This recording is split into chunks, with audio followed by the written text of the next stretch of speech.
You have to understand, like, you may, monetary wise and business wise, may not see a dime for a year or 2 years for all the work that you're putting in, because you have to create a lot of those relationships, lay down a lot of the groundwork, and show your proof. You have to, make people want to book you, and get you for a record, to produce a beat for them, lay it all out, free beats or free features or free events, and DJing for pennies, until they actually find and see what you can do. This is Enjoy Fort Wayne, the show that entertains, informs, and inspires the community of Fort Wayne, Indiana. We do it by telling the stories of the doers, thinkers, and performers of our community.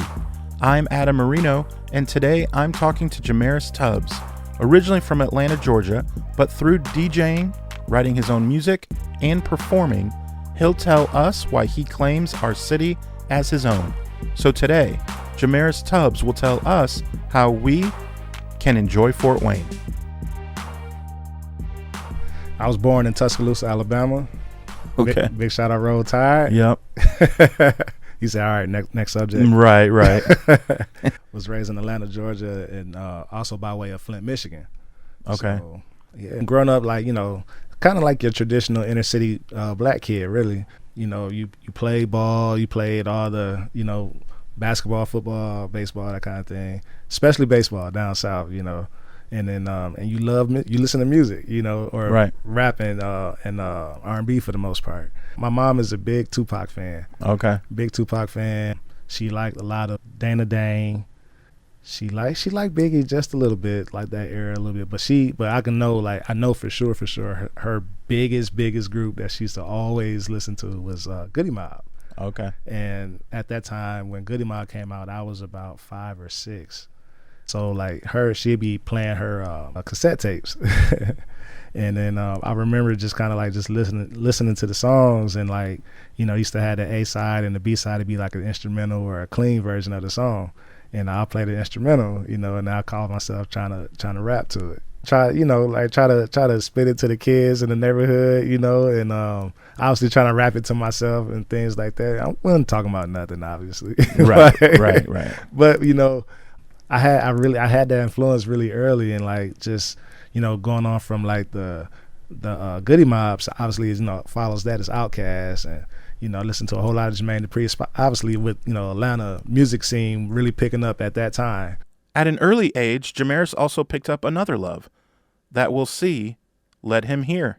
I started playing ball when I was about 3. 3 years old. 3 years old. And I remember it. I mean, obviously I have pictures. My mom has pictures and stuff. Sure. But carpet gym. Wow. Rims were brought down so we can actually reach the hoop. My mom got a job, so we was in Chicago for about 2 years. Oh, and okay. then we went down to Atlanta, and I was there for 10, 12 years ish. Okay. And then finished high school and stuff in Flint, Michigan, and then got a college scholarship. Came here, and boom. Basketball is what took the lead for me, because every kid was aspiring to be in the NBA, man. Especially like the biggest role model you can have at that time in the 90s, and it was just like, yo, man, Michael Jordan, what I'm saying? Like, it was nothing you can't do without walking around, hearing about it, or seeing somebody in a starter jacket, Bulls jacket, right. Or a Michael Jordan jersey and things like that. So it was just like, yeah, I want to play ball, I want to play pro, and that kind of thing. And that, it actually, it did a lot for me. It brought me all the way to Indiana, obviously. So that's what, it was a big deal. It took place for sure. What was that conversation like with the coach? Did you know about Fort Wayne at that time? I didn't. The most and this is really, it's not a jab at Indiana at all, but the most I knew about it was like Corn and Larry Bird. Are you wrong? Well, Larry Bird's one of the baddest white boys ever, baddest boys in basketball ever. You know what I'm saying? Right. So I was like, well, I know they can hoop in Indiana. So like that was what came to my mind. I was like, that wouldn't be a bad place to go. So. Right. And then, what was your first impression of Fort Wayne? Small but mighty. It's like you can just tell, like, been to a lot of places where it's kind of like on the cuffs of getting to the next level as far as like entertainment and pro athletics and, you know, things of that nature to kind of help advance, to kind of take that city from being small to big or whatever like that. And I was like, man, Fort Wayne is like right there. It's just right at the tip, you know. It's just like we just missing a little bit of this, a little bit of that. And as I've been living here, we've been kind of accumulating literally everything on that list that I was thinking of. While at Indiana Tech, and after he realized the NBA wasn't in his future, it was music that showed up again in Jamaris's life. When I started playing basketball at Indiana Tech, I was a 5-year senior. I actually picked up a scholarship in the school's kind of like show choir kind of thing. Oh, wow. Yep. And like learning about music and everything through that. Like that was crazy, man. But yeah, I actually had a scholarship to be a part of their choir. Wow. Huh. Yeah, I didn't know that. Okay. Yep. So did that change your trajectory then with music then? Did you take it more seriously? Yeah, I definitely took it more seriously. Just going back to just that love, you know, like you just listen to all kinds of music and stuff growing up, and obviously hip hop being primary. But yeah, you know, you take that music sense and that music love and you apply it to any genre, you know. And so now it's like I'm in something that also inspires me and pushes me to, you know, recognize the voice that I have, or can I do this full time, or, you know, whatever, like actually do something with this, you know. My first gig actually was a talent show. Okay. At Indiana Tech, we used to have, like, it was a spring talent show. Okay. Yeah, and everybody would just sign up, man, just have a random talent show. Just everyone and their brother did it, though? Not really. It was kind of like, you know, they kind of had a list of where you pick, like, the top people or whatever, that kind of thing. And yeah. Now, did you have to try out and be good enough to even qualify to do it? Okay, yeah. So, and you just had an original song, or what did you do? It was an original song. Okay, so you had been writing stuff and getting it out there a little bit, and then you're like, okay, I want to actually perform this for some people. And so was it at Tech literally, or did they have it in the gym? Right in the gym. Okay, so how did that go? Oh man, it was dope. I actually won it. Okay. One of the prizes for that for the talent show was to win a free session at Sweetwater. Okay. Game changer. Yeah. Well, you know what? This is when Sweetwater was on Bass Road and out of a garage, and nobody really know too much about that. You know, it's like, man, like Sweetwater is pretty much, you can rename the state, right? Sweetwater. You know, like, you know, so it's like that's probably like my trophy moment. I was like, man, I actually kind of like one of the original people working out of that place. I started with doing college parties, and then went to the skating rink. Okay. Went to the skating rink. So big shout out to Roller Dome South. Yep. That's where I got my my first opportunity to just really take the DJ lane to a whole nother level. So there with a couple other local known DJs, we had our grooming there pretty much. That's pretty much what it was. Learning what's hot, what was not to do, how to get the technique down, how to read your crowd and stuff like that. So you kind of got your start from the skate scene, and from there, different clubs, and by then you got a name going for yourself. Yep, that worked out pretty big, and that in the enhancement of my DJ career helped my artistry as well, because a lot of people who I was a DJ and they'll see that I'll play a show, they'll be assuming that I'm DJing somewhere, but I'll be doing my original music. So, you know, it's just like, wow, I didn't know you did this. And then there's also people vice versa. There's people who know me as an artist who don't know that I DJ. Right. Because you also can DJ weddings then as well, right? Exactly. Yep. So, and how long have you been doing that? Man, weddings, I want to say it's been about 8 years. How did you understand how to do all that? Trial and error.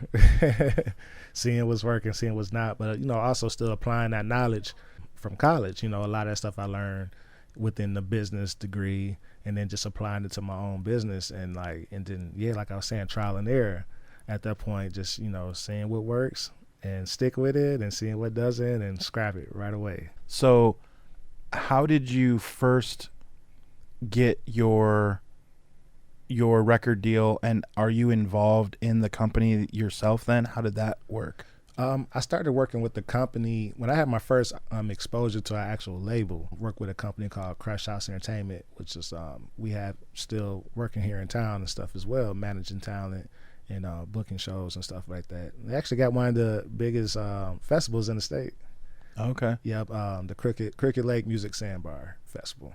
Awesome. Yep, so that's what they host. So all of your music is signed under that label?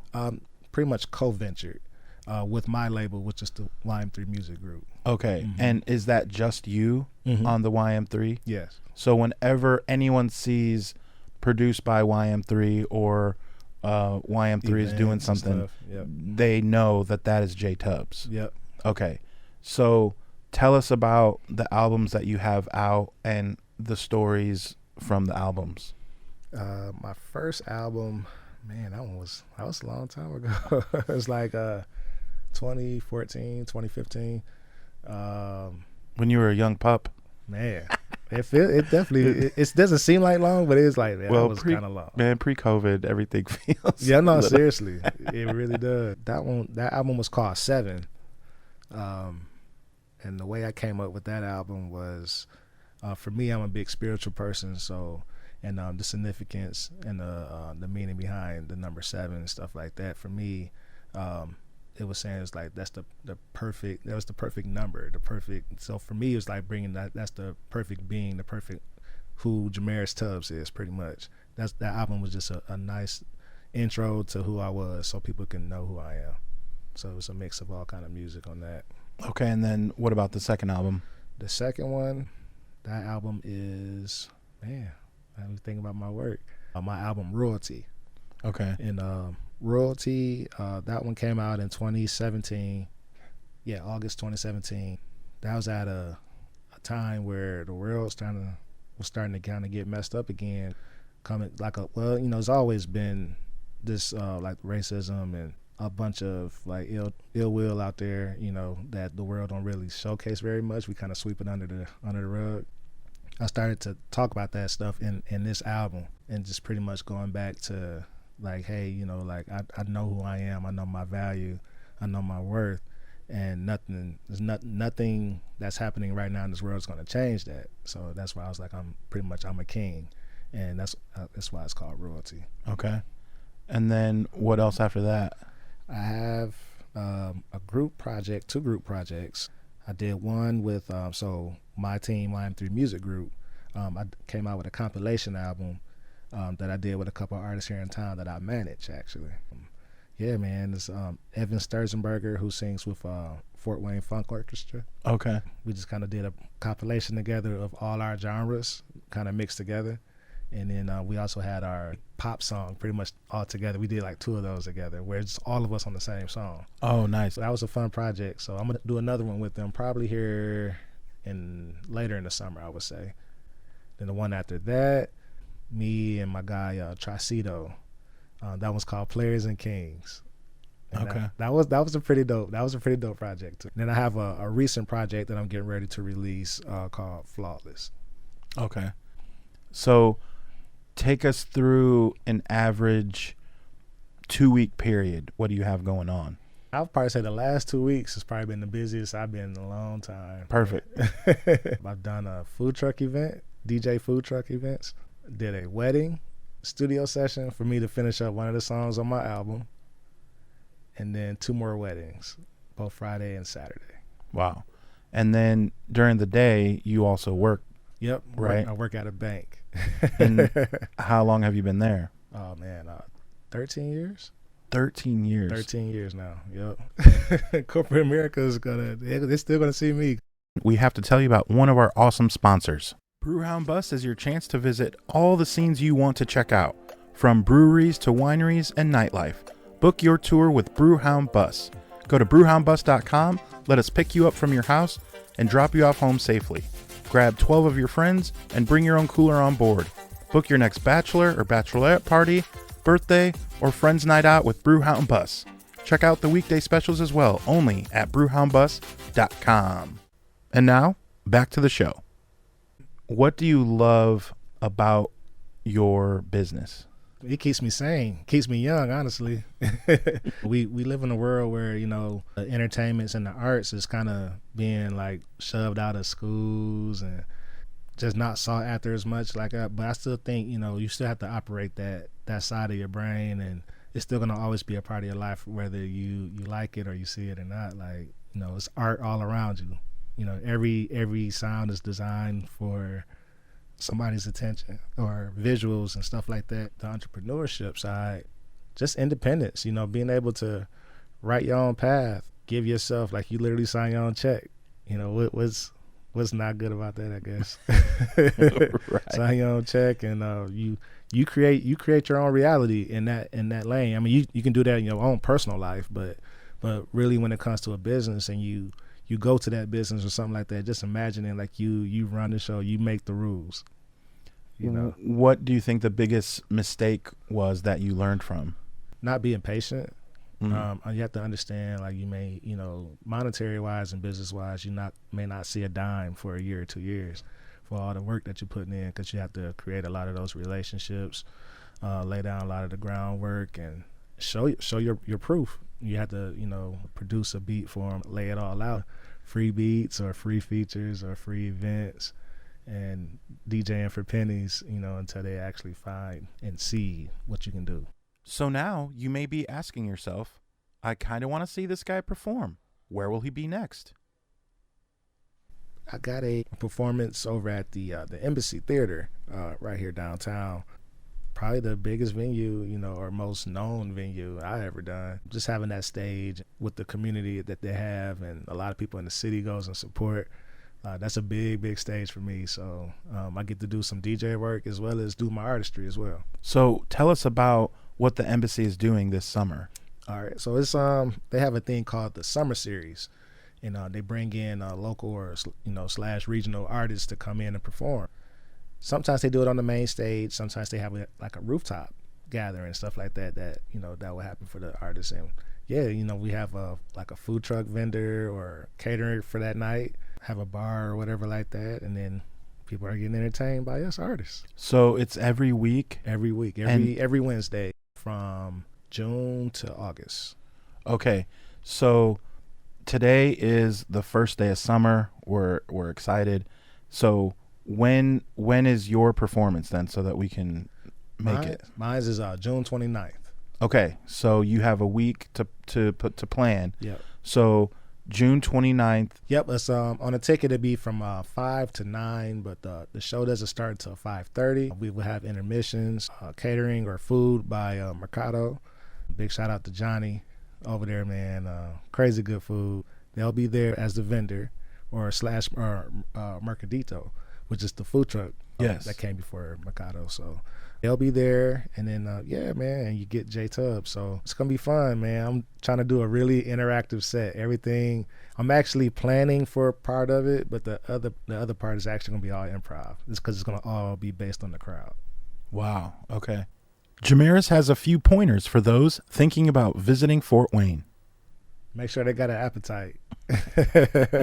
A lot of places to eat here, huh? A lot of places to eat. We got some really good places. And for me, I like anybody that knows me, they know I'm a big local supporter. So it's like I like to, go to the local eats. You got to, man. That's some of the best food here, and a lot of them is farm to table, where they're using our area's farms. So right. You getting it super fresh. It's not, it's not that other stuff. I'm not gonna badmouth no places. Now, we know that you're not from Fort Wayne, and you've had plenty of opportunity in the last decade to move to Michigan or down south where you have family ties, and you've chosen to stay in Fort Wayne. Mm-hmm. Why? I just chosen to stay here because I think what was kind of like welcoming about Fort Wayne, or what I thought as it being a growing city. Like I've seen it from, that time that I was in Indiana Tech as a freshman all the way to a grown adult man, and it took a lot of leaps in many ways that a lot of people don't know. A lot of people are too young to figure it out. Like people who we see like now on the scene and like, hey, what's up with Fort Wayne? It's just like, you don't know it about this many years ago because you was just too little to remember it. Right. But like I've had a good core group or core number of my life to be here and really like analyze it and see it from a teenager to a grown adult man. Just like the arts have picked up and being appreciated. Like literally our biggest music distribution center in the world, just about is in our backyard. Right. And I seen that place in a garage on Bass Road.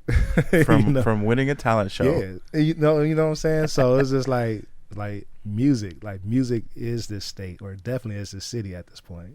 So just them kind of things, for me, like I find value in it, and it just lets me know that, it's an opportunity. Like it's right. I think it's at the best place it can be, and that's another reason why I'm still here, because it's like we're only growing every day. It's only getting bigger. It's only getting brighter. There's so many creatives and just opportunity that's just being created every single day.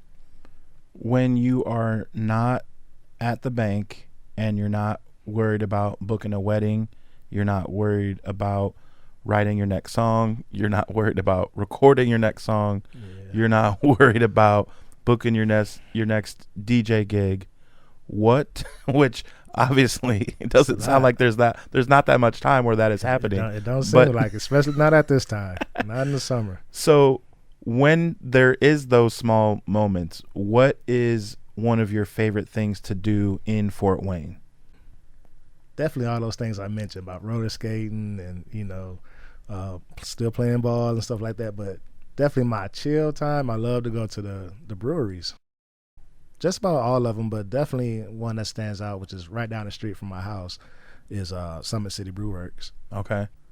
I like sours. I just got into sours, but I definitely one of my favorites. But sours, or like the milkshake IPA, which is really close to a sour, but it still got the traditional IPA taste. Jamaris chose the strawberry banana milkshake IPA. It's really good, man. Just like so, it's a stout. So it has like 8 through 10, like 10% of the the rate, the alcohol rate or whatever. So it gets you crunk. Is that what you're trying to say? Yeah. Yeah. They don't need too many of those. Don't need too many. Right. Then honestly, it's just heavy. It's just heavy too. So that's when like you drink your meal kind of drinks. Right. That's what that is.